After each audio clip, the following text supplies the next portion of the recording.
व्रत नहीं कर सकते, आप उपवास नहीं कर सकते, तो कम से कम एक बेलपत्र शिवरात्रि के दिन बेलपत्री के वृक्ष के नीचे जो मिट्टी पड़ी हो उस मिट्टी पर भी, या बेलपत्री की जो जड़ हो उस जड़ पर भी अपने दिल का भाव स्मरण कर कर समर्पित कर सकते।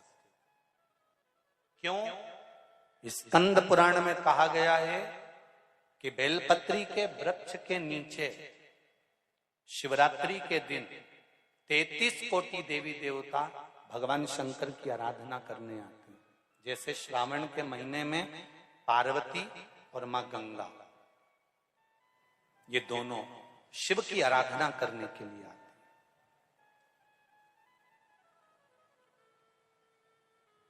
गंगा भी हिमालय राज की बेटी है और माता पार्वती भी हिमालय राज की बेटी है। उन्होंने हिमालय राज से केवल 2 चीजें ली हैं, एक गंगा को लिया और एक पार्वती को लिया, और दोनों को बड़ी विचित्रता में लिया।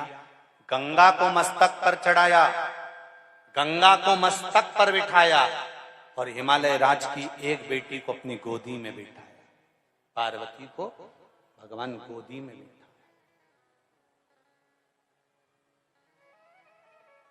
एक को मस्तक पर, एक को गोदी।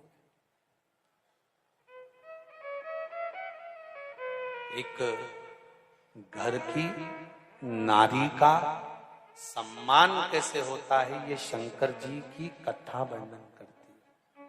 आप में से कितने लोग हैं जो शंकर जी के मंदिर जाते हैं? जरा हाथ उठाओ। सभी जाते हो? शिव मंदिर में जाकर देखना, शंकर भगवान नीचे होंगे, पार्वती जी ऊंची होंगी। बोलो सही है कि गलत है? शिव जमीन पर बैठे हैं, फर्श पर बैठे हैं, शिवलिंग नीचे रखा है, और पार्वती जी का स्थान या तो दीवार पर ऊंचा। चलो कहीं मत जाओ, उज्जैन महाकाल को देख लो, काशी में देख लो, सोमनाथ में देख लो, मल्लिकार्जुन में देख लो, त्र्यंबकेश्वर में देख लो, भीमाशंकर में देख लो, नागेश्वर में जाकर देख लीजिए, बैद्यनाथ जी में जाकर देख लीजिए, परली में जाकर देख लीजिए, केदार में जाकर देख लीजिए। शंकर भगवान का शिवलिंग नीचे मिलेगा और पार्वती ऊंची स्थान पर बैठी हुई मिलेगी। वो शंकर भगवान की कथा कहती है। भगवान ब्रह्मा जी का कथा देख लो, ब्रह्मा जी का स्वरूप देख लो।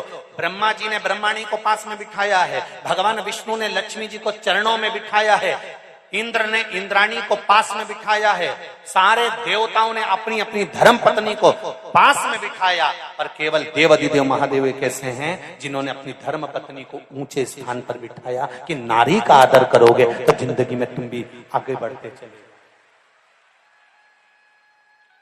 नारी का सम्मान करना सीखो। शंकर भगवान की कथा कहती है हम भले अर्धांगिनी है, पर उसका सम्मान, उसका आदर, उसका सत्कार होना चाहिए।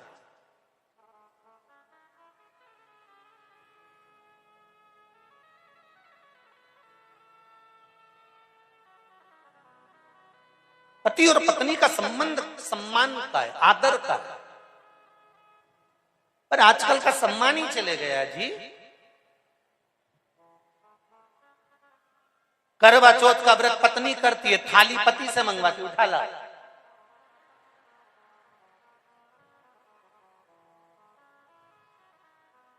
और पति बेचारा अपने काम में लग जाए तो चलनी में मुंडा देखती देखती बोल सीधे खड़े रहो, अच्छे से कह रही।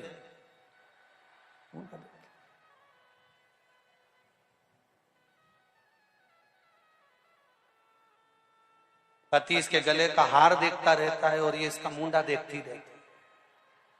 पति हार इसलिए देखता है कि प्राण खा गई जब तक नहीं दिलाया। एक दिन के चक्कर में कर्जे में डुबा दिया। फिर इसने पति के चरणों को प्रणाम करा तो पति ने भी चंद्र देवता को प्रणाम करा। इसमें रोज ऐसी अक्ल क्यों नहीं भर देता?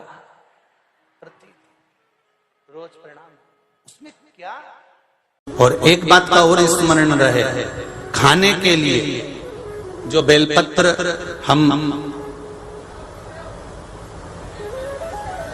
जी भगवान हम जो बेलपत्र खाते हैं भगवान शंकर पर चढ़ी हुई, वो 3 की बनी हुई एक बेलपत्र वाली नहीं खाना। कई बेलपत्र आपने देखा होगा कि 3 की 1 वाली भी रहती है, कि वो तीनों एक जैसी रहती है, इस तरह से दिखने लगती है। वो देखिए आप लोगों ने, 3 की 1 दिखती है। वैसी नहीं, बेलपत्र जो 3 पत्ते की होती है, फिर अच्छे से समझ लेना, जो 3 पत्ते की बेलपत्र होती है, उसी बेलपत्र को शिवजी पर चढ़ाकर उसी बेलपत्र का सेवन करना चाहिए। और एक बात और अच्छे से समझ लो, अगर बेलपत्र खाने से मुख में छार आ रहा हो, जीवान क्षारित हो रही हो, या छाले पड़ रहे हो, किसी किसी को सहन हो पाता है, नहीं हो पाता, तो हफ्ते में 2 हफ्ते में एक बार पा सकते हो। वो भी हो तो बेलपत्र को सुखाकर या बेलपत्र की गोली बनाकर पानी से निगल भी सकते हैं, पर उसका जो प्रयोग है, उसका जो आनंद है, वो आनंद ही देगा, उसका फल मिलेगा।